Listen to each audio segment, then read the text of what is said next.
Yes, welcome back to the Malmo, Sweden Pokemon Trading Card Game Regionals. My name is Amy and I'm here with a fantastic Mike Ellis.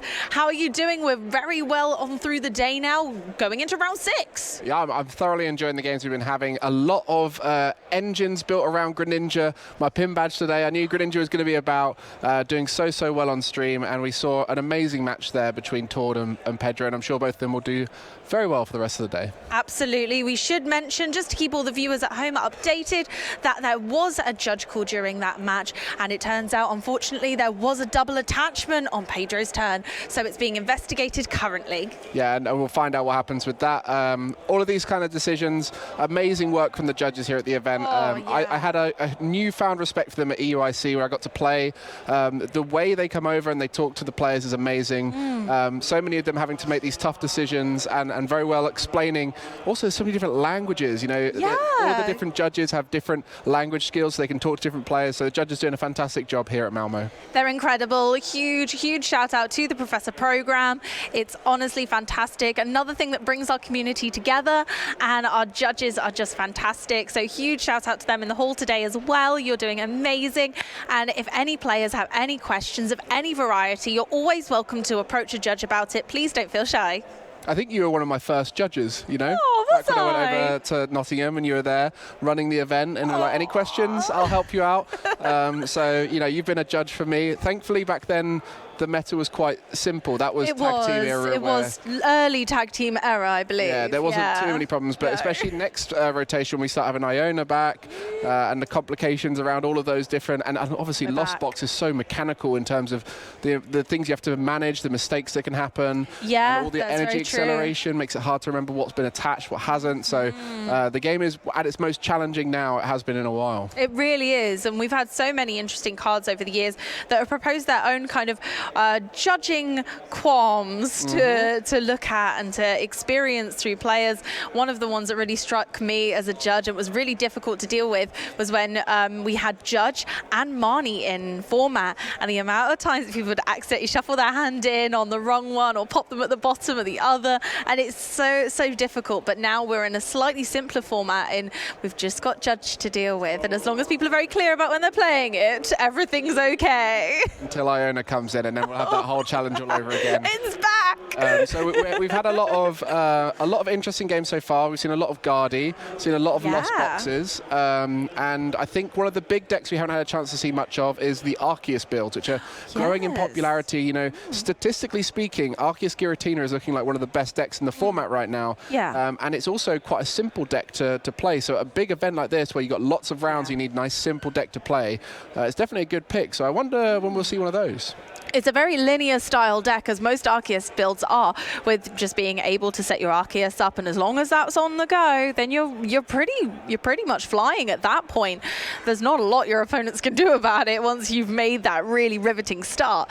So that's the beautiful thing about Arceus, right? It adapts, and it makes so many decks possible that we never even thought would be a thing. I mean, look at Giratina. It's meant to work with the Lost Zone. What's it doing with Arceus? But actually, it just works really swimmingly. I mean, a lot of good partners for Arceus. We've seen Gudra have a little bit of a chance with Arceus, Duraludon as well, typically the dragon types because of that unorthodox energy acceleration that's needed. And I think what we'll see here at this event, maybe a bit of Duraludon and Umbreon that could come together as a pair. Absolutely, have definitely been more of best friend territory right there recently, with more Umbreons being put into the big decks recently for that really quite striking ability, which we used to have in an older format in Lycanroc. So it's nice that that's back. Well, a bit of history there, but I tell you what's important right now. This season, there's top players competing for that top 22, and we just got to witness two of them playing on here, Tord and Pedro. You see there, number 1 and number 3. As for the rest of the board,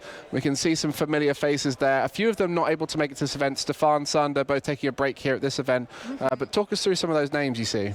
Oh, I mean, we've seen a lot of them today already. We've seen Tord and Pedro. Owen Kammerman is a really fantastic player who we might be seeing very soon. Hint, hint, wink, wink. Of course, the ever-popular Stefan Ivanov is on there. Sander, the master of control, who's taking a little break because it's in a funny place at the moment, control within the meta. Although our very own Ben believes that is not the case. He's true believer in Snorlax. We've got some absolutely fantastic representatives from lots of different countries here. We know that Kai and Demetrius My boy Kai from the UK. So fun little fact about. I'm just going to point out Kai for a second because he's part of my local. Is he? So I regularly get to play against Kai, and very much one of those players that I have a lot of respect for because he consistently wins at our local, consistently wins at regionals, and is just so like. It's one of those players where you just always know he's going to win the majority of his games. So good. Really, really strong player. Alessandro's still on there fighting the good fight. He's here today. Milos, on there as well. And Jesper sneaking on the board at 27th with Jesper, who we've got some lovely interviews which we're sharing with you guys across the weekend. So really, really, frankly, spectacular players. And all of the placements, you'll notice, they are quite close. Obviously, we've got those top few who are absolutely running away with it, Tord, Owen and Pedro. But then you get around this kind of 10 to 27, and those guys are all fighting tooth and nail for those placements. And this event, the next European regional we'll have at NAIC will be for huge points, but you can also see a lot of those numbers have some interesting ends. It's not ending with 5s and 0s, and that's because we've had local events coming back, so those unorthodox numbers being added to the totals. But we do see the calendar here, as mentioned, just 3 more large events, this regional, the special event in Torino, and North American International Championship. So it's getting quite close to that World's time. It is not long to go. I can't believe how much the time has flown, and having those local level events back finally has just given more and more people the opportunity to get up into the ranks for those climbs and events, and it's been lovely to see that even the best of the best aren't shying away from those local level events. Yeah, you can absolutely end up against one of these powerhouses at the shop around the corner from you. 100%, and I think we're starting to see those players really rack up points close to the end of the season thanks to those cups and challenges. But right now we're going to be seeing that second in Europe, Owen on the left there against Miloslav with the Lugia V-Star. 2 new decks we haven't seen on stream so far, and I think this should be a fun one to watch. It really should. Lugia has had to adapt a lot to face up against Duraludon recently. And now having a little look at Owen's achievements here, I mean, we absolutely have a superstar on our hands. Clearly, look at these, my word. Could you imagine having a record like that? I think what people look at these finishes when they're like 3rd and 4th, they don't realise how impressive they are. You know, getting top 8 in any regional event is a massive achievement. And as you can see, quite a lot of this has been recent form from Owen, but a consistent top finisher, which is why he's got so many points himself. And on the other side, over to Miloslav. We'll see what Miloslav has got up to. Some good World Championship spots. Another top 8 there. A top 8 in Sindelfingen. We've just had a very helpful in our ear voice explain how to pronounce that. I'm sure a lot of you knew exactly how to pronounce that one, but for us that was a new one. But you can see some great finishes there. Yeah, 2 lots of World Championships. Like that alone is impressive. You've got to qualify for that, remember? So behind those 2 big World Championship placements, you've got many events that led to that moment. So you think actually that's got so much of a history to it. Yeah, and as we kick off here, we start with that Radiant Alakazam in the active. Not the optimal start for the Duraludon VMAX deck. And on the other side, Lugia, very much the optimal start here. And you can see a little bit of a hint of the flavor of Lugia V-Star we've got there by the prized Urshifu. Key in this matchup to be able to get through the Duraludon on this occasion will not be accessed until it is taken from the prizes.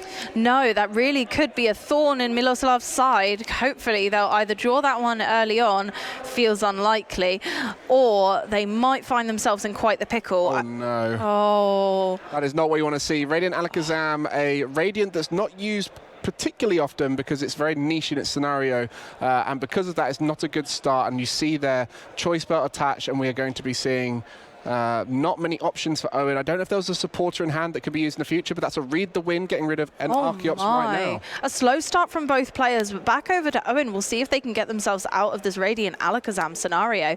The interesting thing about Radiant Alakazam is the ability name is one of my absolute favorites. Do you know it offhand, Mike? Painful Spoon. Yeah, it's fantastic. I only know that because I played a lot of Rapid Strike at the beginning of this meta. I love that Urshifu deck. I love it. It was a really scary sounding ability name for me. What's he doing with those spoons? It's so painful. So that Umbreon, I'm assuming, will have been top decked for this turn. Otherwise, that probably would have been a starting option. Maybe Alakazam being not a bad starter in some cases, just because you know that it's one prizer, and that could trade quite nicely into some of the other cards. But yeah, Lugia V-Star does prey on that Umbreon on the bench, because you know it's in range of a lot of the attackers. Yeah, Lugia has some real powerhouse attackers, and it's not going to take long, theoretically, from Lizloff to get another Archeops in the discard pile.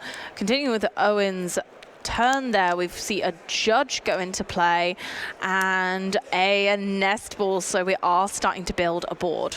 Yeah, this is the main concern. We mentioned how this Arceus Duraludon with Umbreon can be a great pick in the current meta, but it can be very clunky at the start. You know, the hardest bit about an Arceus deck is getting an Arceus down and getting an attachment on it, and as we see here, there is going to be a Duraludon coming down through that Nest Ball, and the hand full of 3 supporters that you don't really want to see at this stage. It must be really difficult for the Duraludon players to find out what spice of Lugia someone's playing in order to counter the Duraludon, because if you don't respect the Duraludon in Lugia, it's curtains for you.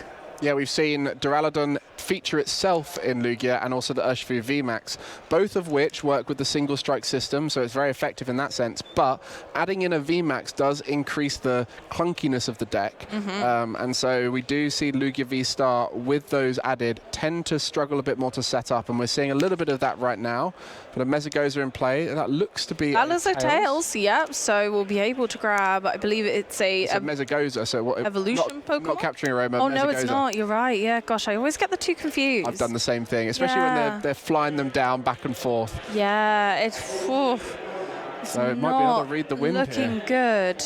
Do they have the Archeops in hand? No, I don't think so. Oh no, so they can't even Archeops. Oh, there is a Nest Ball. Okay. So they're in the game somewhat, but they're definitely going to be read the winding at the end of this turn. I'm not sure that's quite a way of turning that word around, but what we're seeing here is both players really struggling to get going here. That Judge from Owen disrupting both sides at the beginning, so we might see some manual attaching going on from both sides, where typically they have some of the best acceleration in the meta right now. Yeah, both decks that, well, their whole key to their deck is energy acceleration, and not managing that on either side right now is really strange. Yeah, because it takes a bit of setup to get the energy acceleration going, but once it is there, the energy acceleration is fast. But Tyranitar can be manually attached to quite well. The larger attack only taking 2 single strike energy and double turbo. So I have seen it manually attached to for a knockout before, and especially with the Radiant Alakazam in the active, weak to dark type, so only needs the first attack there. But it's going to be a read the wind of that single strike energy, so holding on to the rest of the hand. Wow, yeah, it really is a slow start for both players, unfortunately. Owen starting off their turn trying for the Mesagoza, another Tails, so no Pokemon, no one has benefit from it being there, and we see the first Arceus hit the bench. Surprised he didn't attach to the Tyranitar, because he had a single strike energy in hand there. So we'll see, maybe just really focusing on getting the Archeops out as a key priority at this stage. Yeah, it's a really important factor of the deck to be able to get going. If you can't get going with the energy acceleration, there's no chance. But Miloslav knows that they're not out of this game yet. That Duraludon is not a VMAX yet, and there are other targets on the board. So it's fair to continue, even though he's probably painfully aware of the Urshifu in the prize cards. A reminder that both these players have done very well. They've won a lot of their games. This is not typically how their games go. They are both playing very slowly right now because they have not got the cards they wanted early on. And we do see 2 Ultra Balls in the hand, so potential to try and get an Archeops, discard it, get a Lugia V-Star. There is a Research in hand as well. So I do believe that will be the Summoning Star this turn with the right order of play. But this is so unorthodox in every aspect of it. I think anyone watching this right now would think both these decks are terrible choices. But they do work. I promise you, they do work. Yeah, I think that's what it would seem like. But actually, when these two get going, they are absolutely unstoppable. unstoppable. And the skyscraper, the literal skyscraper that Duraludon is facing up against the legendary Pokemon Lugia, you'd think, God, yeah, they must be fantastic decks. And then you look at this game and think, oh my word, what's going on? Yeah, a few turns longer than expected, but we do see the Summoning Star bringing out both the Archeops, and now this is where the deck really gets going, and where Lugia V-Star is one of the most scary decks in the format, just due to that power output from the special energy acceleration being so fast, so aggressive, and so many options available. Yeah, Lugia really is the facilitator of so many scary archetypes of deck right now.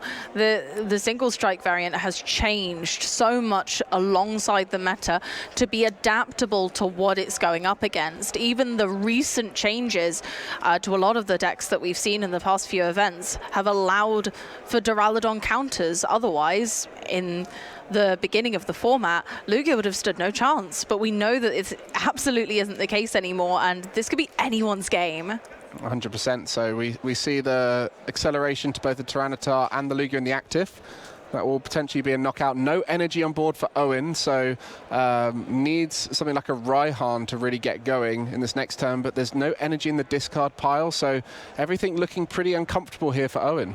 Yeah, that Alakazam start really seems to not be ideal. However, it does allow Miloslav to only take one prize card, which is a nice way of trying to slow them down while Owen manages to hopefully create a board state.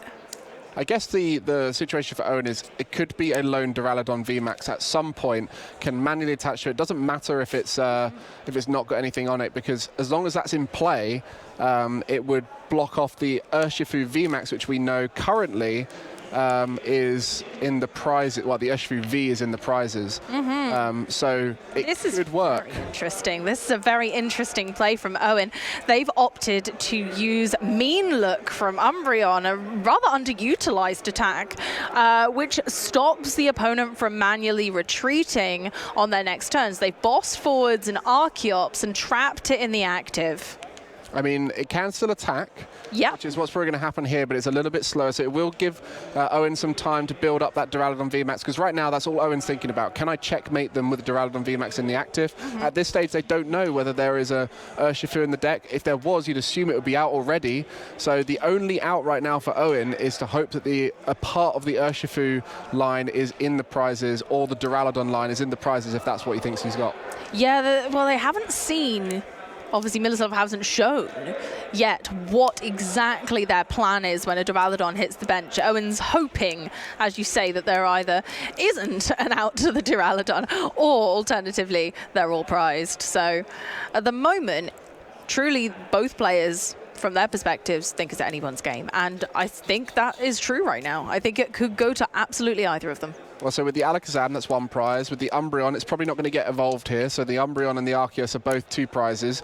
That would leave the Duraludon VMAX in the active spot with one prize remaining. And if that's the Urshi, then that could be enough. It could swing the game entirely in Miloslav's favor here. So they have managed to take 3 prize cards after KOing that Umbreon, and it's now Owen's turn to attempt to salvage this game before it goes any further awry.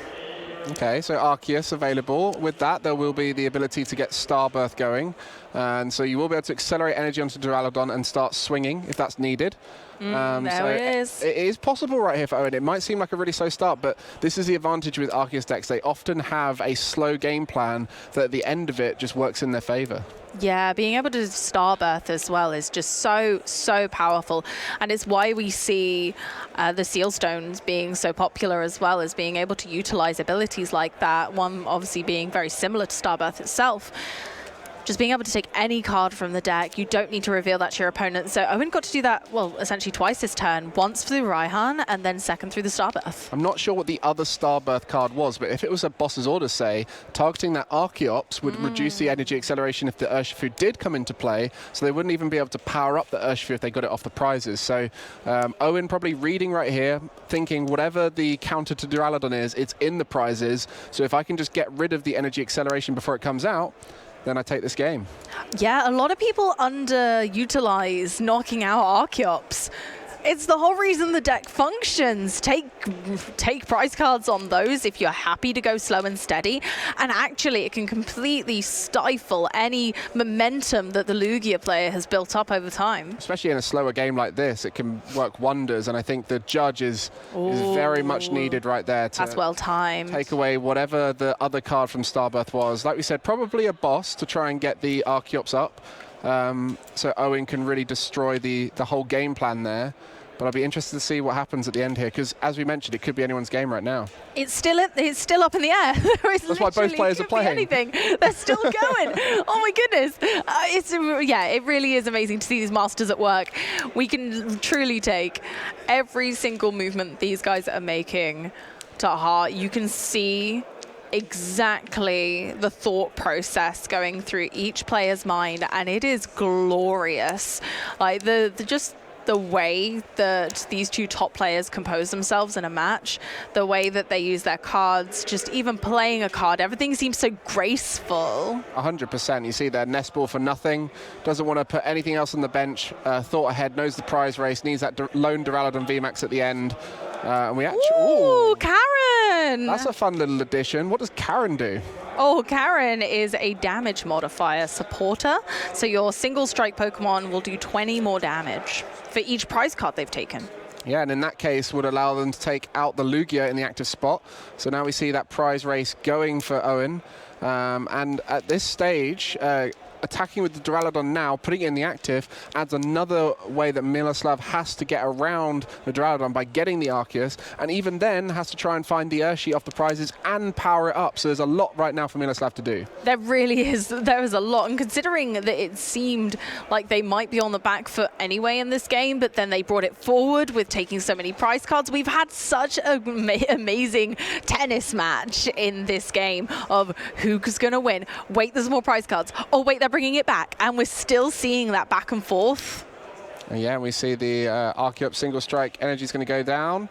I think this is an interesting one because we know that next game is going to play out completely differently, right? Both of them will probably have a better start, most likely, and that will also lean into a more successful route to getting the single strike Urshifu out, which then means the Duraludon is no longer a threat. And so at this stage, I'm sure the next game will go completely differently. But this one was a very technical back and forth, completely new grounds for these two. Very much so. Miloslav still hasn't had an opportunity to show off what variant of Lugia they're playing to be able to counter this Duraludon. Duraludon's now Owen's only Pokemon left in deck. They went for the Cragalanche, I believe, there for knockout, so they were able to mill 2 cards off the top of Owen's deck, and it looks like one of them was an Umbreon. Yeah, and that's at this stage, Duraludon VMAX is going to announce every single turn a nice Gmax pulverization, knowing that that's the clock that Owen set here. Can you get an Urshifu out? The Urshifu was taken off the prizes. Ooh. Important to note right now, and that's going to go down. Oh, we see Owen's reaction there. He knows. But in a weird way, this kind of, I mean, I'm sure Owen knew there was something more in the deck, but it reveals it for the next game. So now Owen knows for game 2 and maybe game 3 that the single strike Urshifu is going to be the strategy. Yeah, knowledge of your opponent's deck can be such a huge advantage in a really harsh competitive game of Pokemon trading card game. It's interesting to see that Miloslav clearly believes wholeheartedly that he still has this. Owen still has 3 prize cards to take. It's very true that Tyranitar is only going to offer up 1. So if they knock out the Tyranitar, they're going to take 2 prize cards, and Urshifu might be ready. But if they take out, let's say, Archeops, then Urshifu can't have any energy, but Tyranitar's still loaded up. So there's so many problems with this board state right now, even though it's not what Miloslav probably wanted earlier. Actually, now they've managed to manufacture this really uncomfortable board state for Owen. So it's really interesting because Miloslav checked the discard pile of Owen to see if there's any Gust available, to which the 2 boss that are in the deck have been used, I believe. So Owen has used both his boss's orders, if I'm not mistaken, because he used 1 at the early on. Yeah. And then with the mean look, and then also used one to get the Tyranitar out. I'm not 100% sure on that one, but maybe. Right so that now, might be it. the 220 from G-Max Pulverization is needed to take out that Urshifu, and so Miloslav is just hoping that the Urshifu survives a turn with no Gust, and then it will get the next knockout, and that'll be game. And that will be all she wrote. Earn a Vitality needed as well to get the single strike. Yeah, we knew that was in now. We could see it's fine, but Earn a Vitality is such a vital card here. Everyone knows that you got to get that earn to get those energy back into the deck and to be able to recycle everything. Special energy have always been notorious for being difficult to get back once they're gone. So we see there Nest Ball burnt as well, and the Urshifu is ready for next turn. There is a V-Guard energy on it now, but that doesn't affect G-Max Pulverization, goes through all effects. That's just going to be there as an extra energy for an attack. And so we're just waiting and seeing what happens off the back of this this attack. Yeah, it's whether Owen can do anything, decides to do anything, or Milled 2 cards. the 2 didn't look that important to this stage of the game. Is that an Ultra Ball to have a look through the deck? They do have a boss available. They're going for Luminion boss. That brings another one on board though. So is it risky? I suppose not really. They know Urshifu is a threat, whether it's to Duraludon or Luminion, so there's no harm in popping it down, I suppose. And they are going to go for Miloslav's source of energy, the enabler to their Pokemon attacking. So there we go. So the Archeops has been knocked out, and is that a scoop there? Oh, looks like it. The whole Lucha went down. I think that might have been 10 damage. Okay, so I think Miloslav scooped there, recognizing that Archeops knockout and the Horlucha was enough to get the Tyranitar. So I think that right there was a big win from Owen. Yeah. It was so technical that whole game, like back and forth, and then right at the end there, Duraludon VMAX being the MVP. It just went like absolute magic, didn't it? Honestly, that game was so quick. Like the start went so slow. It's like a ballet. It went so slow at the beginning, and then it sped up a little, and then all of a sudden, out of nowhere, there was a victory. It was, and Duraludon VMAX is the ultimate counter to Lugia, which is why we see that Urshifu VMAX in there. Unfortunately for Miloslav, it was prized right at the top as well. So it came in right at the end, and maybe earlier on, that would have been a whole different game. It could have been, but even then, the pace was enough. The awkward board states looked like it might have been enough to just completely overwhelm a Duraludon, but in the end, the Archeops, knocking that early game Archeops with the mean look, I think that was really key. That was a pivotal moment. Yeah, very clever. So many options in this list. The Umbreon VMAX, a new addition quite recently. Yeah. People are starting to use it. And it also has a gusting effect, which can be quite useful to get another one on top of those 2 bosses orders. So Owen taking game 1. But neither player could really know who was going to take it until right at the end there. We saw the Luminion Horlucha combination, because I believe the Tyranitar had 220 damage on it from a G-Max Pulverization. Horlucha went down, took out the Tyranitar V, and then the Archeops was taken out with the G-Max Pulverization. So we see the prizes here. There is one Duraludon VMAX in there. The Choice Belt could be somewhat relevant, but there is another one in the deck. The switch could also be relevant if an escape rope is burnt early on and needed, but outside of that, no, it's not looking too bad. No, not at all. We'll have to see how Miloslav's go. For Lugia, sometimes the prize cards can really, really make things difficult. Too many Archeops in the prize cards, and you're thinking, oh no. So the Urshi start. This could be huge if the Arceus is still in the active when that Urshi is fully powered up. Yeah, Arceus obviously being weak to the fighting type Urshifu. So Urshifu does have a bit of a double meaning in this deck. It's not just for this matchup. Any matchup that plays Arceus, the Urshifu is strong. And it sort of replaced that Stonjourner spot, which was the fighting type attacker in the deck. Single strike Pokemon, single prize as well, can be useful in a lot of matchups. When you have the Urshifu VMAX, and the Urshifu V can also be quite a useful attacker against Arceus builds. And we see Lugia going first is key here, because if you can get the Summoning Star turn 2, very much swings in Lugia's favor to set the pace of the game. Yeah, Lugia is interesting in and of itself, because everyone will play it slightly differently. We can see here that Miloslav is playing very few single prize Pokemon. They've actually got a lot of Vs, a VMAX, and the single prizes are more so their tech Pokemon rather than their main attackers. But then we've seen great success from Lugia running primarily single prize Pokemon and going heavier on the Stonjourners and Yveltals. I mean, the last format when we had the amazing rare Pokemon, they were very good because they were single prize and so effective. Yeah. And then once we came over to post-rotation format, became a lot tougher to use single prize in there. Stonjourner, Yveltal, typical attackers utilized with that single strike system. But we do imagine this start is pretty optimal for Miloslav, having the Urshifu ready to attack an Arceus next turn. Yeah, no Archeops in the bin yet, though, and unfortunately we move over with none in the discard pile to Owen's turn. Okay, and there was an Ultra Ball and an Archeops in Miloslav's hand, I believe. Oh, I just holding off on using them. Until next turn, maybe. Maybe I missed it, but, you know, holding onto your cards in these kinds of matchups is key because, especially with an Arceus deck, you don't always want to play everything down and motor through your deck. You typically want to keep everything you can for the matchup.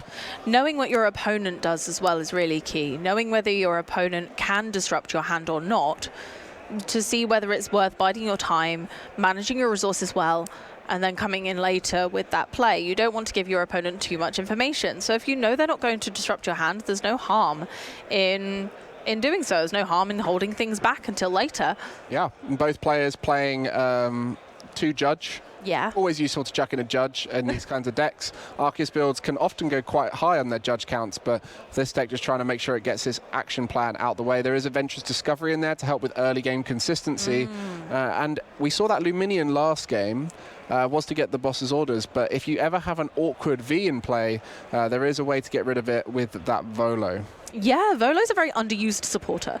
We don't see it very often, so it's interesting to see Owen utilizing Volo in this deck, and Owen obviously has many accolades. They absolutely know what they're doing. This is no simple tech card. I'm sure that they've done much testing with this, and I'm really glad to see it because it's an underused supporter. Yeah, and the supporter counts in both sides are quite heavily on the consistency. You know, 4 research in the Lugia list, 2 research in the Arceus Duraludon list. But early on, Arceus, double turbo energy, turn 2. Not going to complain too much right there. No, not at all. It looks pretty strong. It's a much stronger start for both players than last game. We're having a proper game here. This is the game I'm sure they both imagined would be happening when they got themselves onto the table and saw what they're up against. This is absolutely the playthrough that goes through in their heads when each of them are imagining playing this matchup. Not a last game that started off very unconventional and slow. Right, so we'll see how quickly Miloslav can set up that Urshifu V for an attack. And just a few back and forth there from Owen, not quite sure what he wants to put in play, and is finally making that decision there. The complicated addition of Umbreon means you've got more types of energy, so you have to be careful with where you put them. Just a 4-3-2 count of Metal, Dark, and Fighting, with Fighting being the lowest. So finally going with the full powered up Duraludon VMAX. Of course, if you put one on the Arceus, it does open it up as an attacking option next turn, but right now it's going to be all on that Duraludon. Yeah, I suppose it depends how quickly Miloslav manages to get off the mark here, whether the damage from an Arceus would even matter. It's still, unfortunately, quite a low damage attacker.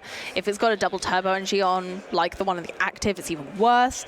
So it's whether that would even be impactful in this game. So I suppose that's probably what Owen was thinking, just what's more important right now, my Arceus, which can't do loads of damage, or my wall of Duraludon VMAX.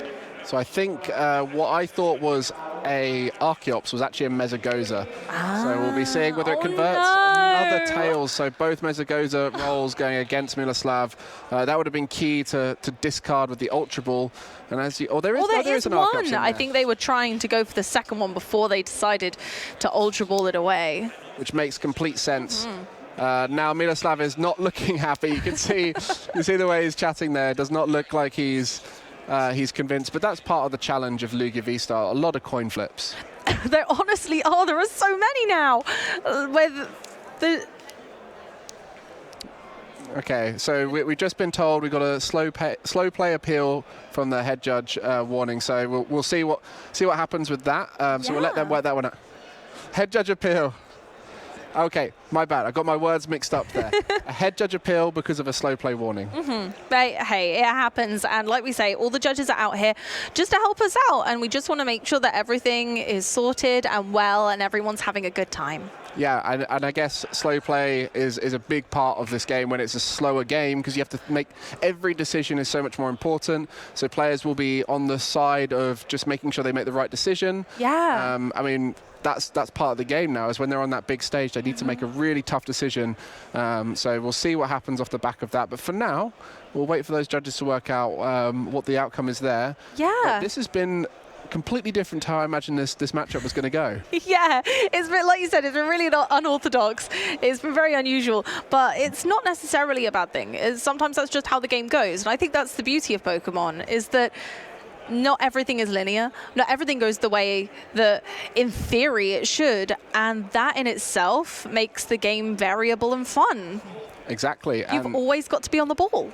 Exactly. Lugia, everyone knows how that works. Arceus, it can vary a lot with how it works, but in that first game, neither of them went down the typical route. I think Umbreon Mean Look might be the least expected attack of the day so far. Oh, I don't know. I quite liked the slip and trip from Guja earlier. And also the Manaphy attacked earlier on. Yeah, so we've had a lot of unconventional attackers this weekend. We have. So we'll see what happens with that. I'm really intrigued to look at the Duraludon graphic that we created for you guys to help understand the matchup.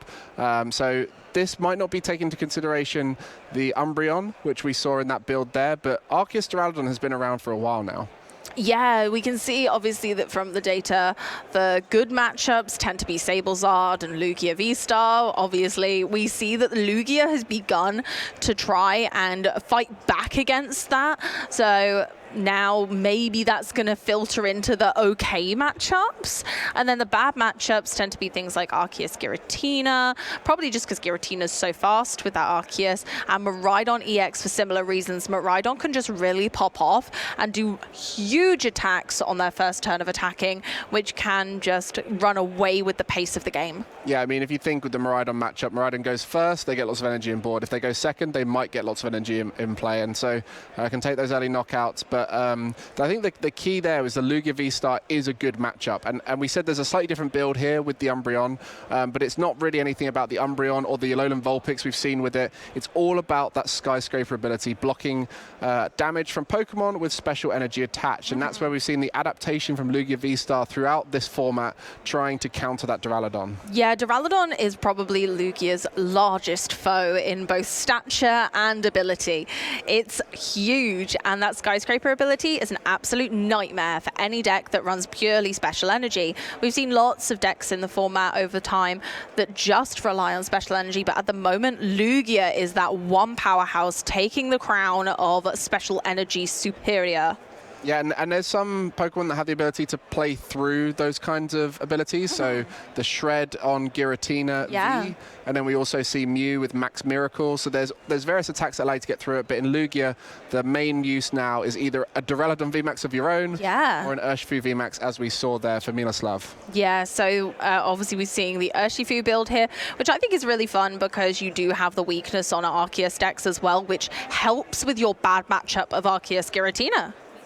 So let's have a look at Lugia V-Star, as I'm sure you all know the deck pretty well now, but it has got a slight different design now with that single strike system being the main way of attacking. So you've got various fighting and dark attackers using single strike energy, and sometimes Duraludon VMAX in there, but it is that primal turbo on the Archeops that accelerates so many special energy each turn, 4 to be exact.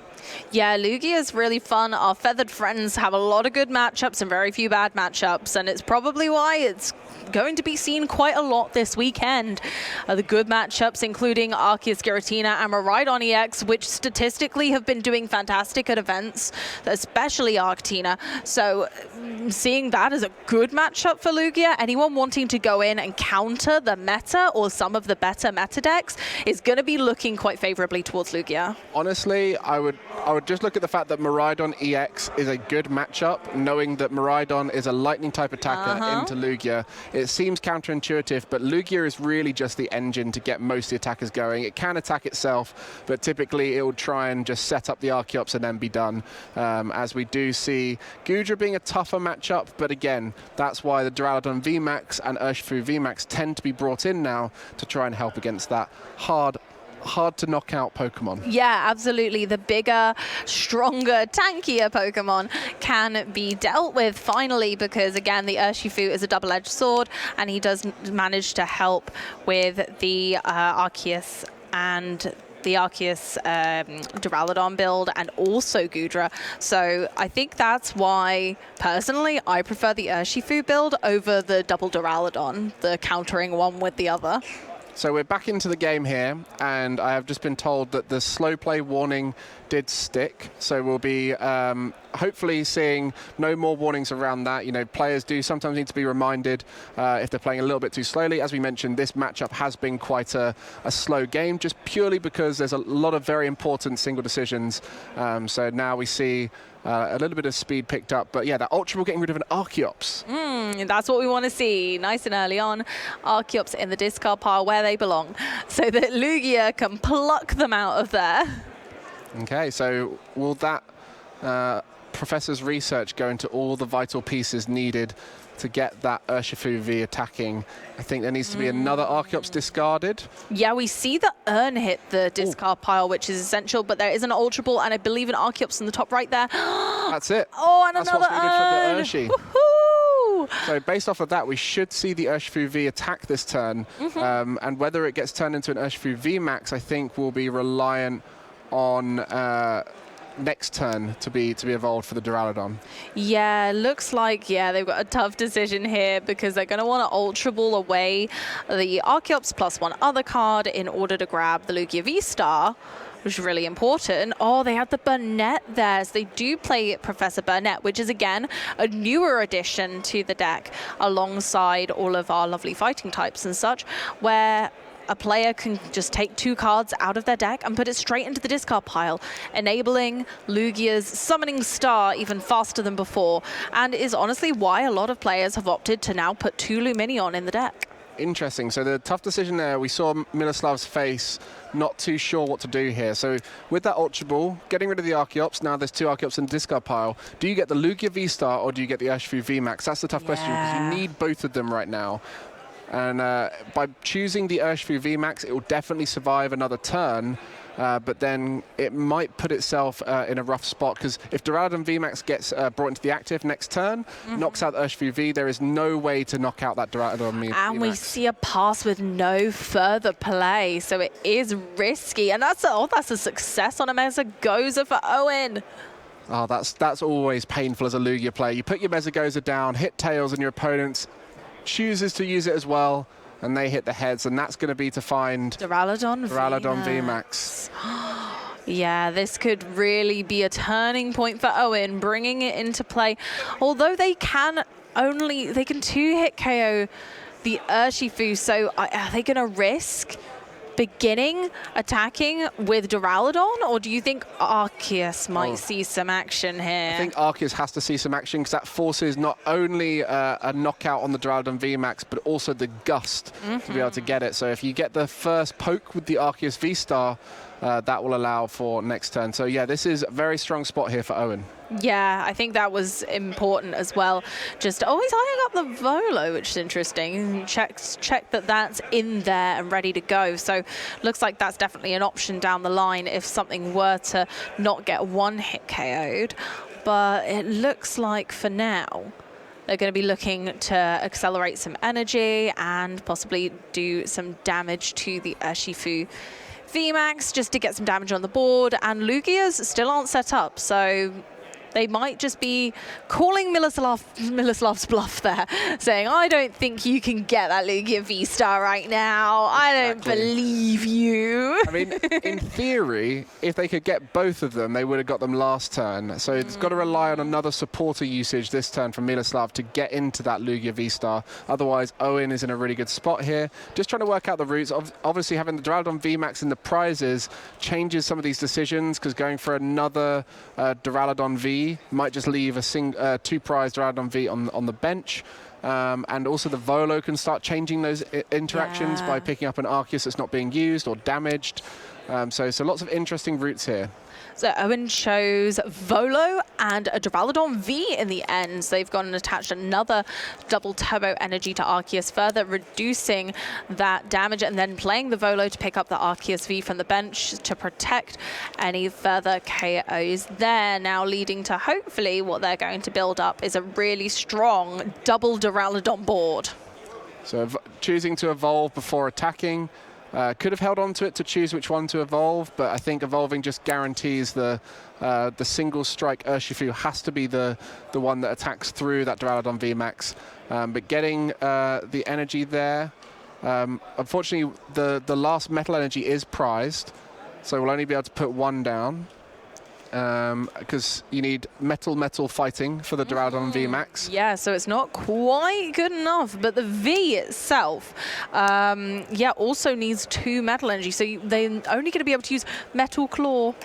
Yeah, I guess in the next turn they might be able to, and thinning out that dark energy, getting it off the prizes, all sorts of things going on there. So Owen just prepping for the future. A good board state here for Owen, getting a poke on the Urshifu VMAX, no Pokemon recovery for the Lugia V-Star deck, and so that will be a... Oh, he's scooping up there. Oh my goodness, just to concede from Miloslav there, thinking this board is far too strong. Owen's absolutely got this.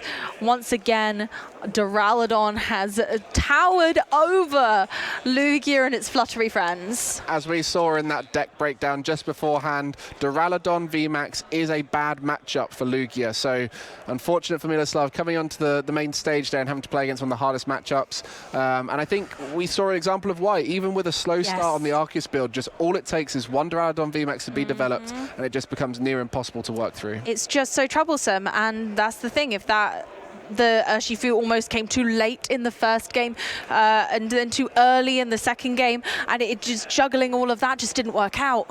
And a lack of switch outs means that Urshifu V staying in the active until you get the Summoning Star down to start getting energy into play. It becomes very tricky and just not quite drawing enough in that last game. But again, to win those tougher matchups, you do have to play or draw well, get a little bit lucky, and hope your opponent gets a little bit unlucky, and that just didn't happen. No, and even we saw all the Mesogoza tails, coin flips, like that's got to feel bad. Oh yeah, and the tails and the own Mesogoza into the heads from the opponent using it, just not quite going in favor there. But that's part of the reason why Lugia struggles. Lugia doesn't struggle against anything except for itself, maybe Duraludon VMAX. Right, so when we looked at our lovely graphic a minute ago, you see that actually Lugia looks really favored today, and then unfortunate matches like that happen, and we see that Lugia is its own greatest enemy. It is one of the hardest setups in the game right now to get that Summoning Star going, but once it is done...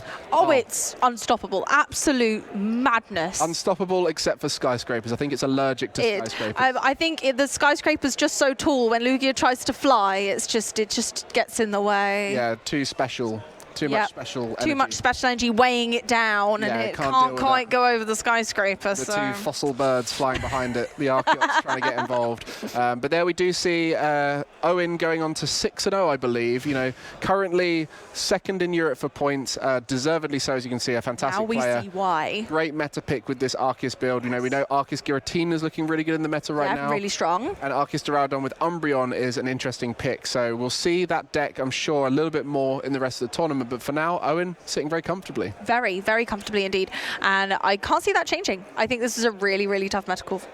I think so. I'm interested to see how it plays out in different matchups. You know, it's a very simple route to victory against Lugia. It's put Skyscraper down, Skyscraper say no. But for other matchups, has to be played around a little bit more carefully. I love the Lost Box matchup, just accepting that your Arceus is so big that it won't get knocked out. No Sharon's Care, I don't think, but you've got the Volo. But they got the Volo, and I like that. So I feel like maybe this is going to be the popularization of the Volo.